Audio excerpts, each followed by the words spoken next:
Depuis quelques mois, il a fait son apparition sur les marchés croates. Pour n'importe quel achat, le ticket de caisse est désormais obligatoire sous peine d'amende. Ça ne fait que compliquer notre travail et de toute façon, personne n'attend les factures. Comme Anna, beaucoup de commerçants ont du mal à accepter ce système imposé par le gouvernement.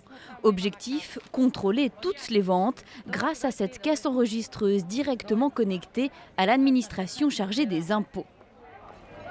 Je n'ai pas pu travailler pendant 7 mois à cause de l'introduction de la caisse fiscale. Il faut payer une taxe tous les jours. Un abonnement d'environ 35 € par mois qui a poussé beaucoup de petits producteurs à mettre la clé sous la porte. Un peu plus loin sur le marché aux poissons, les sardines font le bonheur des mouettes, faute de clients. Avant, c'était déjà la galère d'être pêcheur. Maintenant, c'est impossible. Dans ce pays en récession depuis 5 ans, les nouvelles normes européennes compliquent le quotidien des pêcheurs et sont rarement bien accueillies.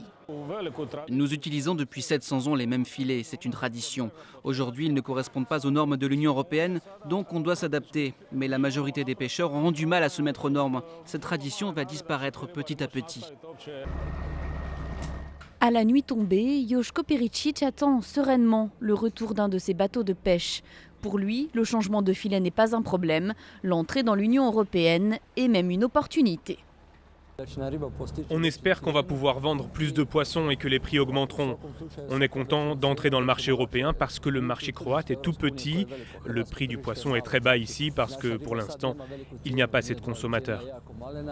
Comme Joško, les entrepreneurs croates sont souvent pleins d'espoir avec l'ouverture du marché, quand les petits commerçants, eux, craignent de rester coincés dans les mailles de la bureaucratie européenne.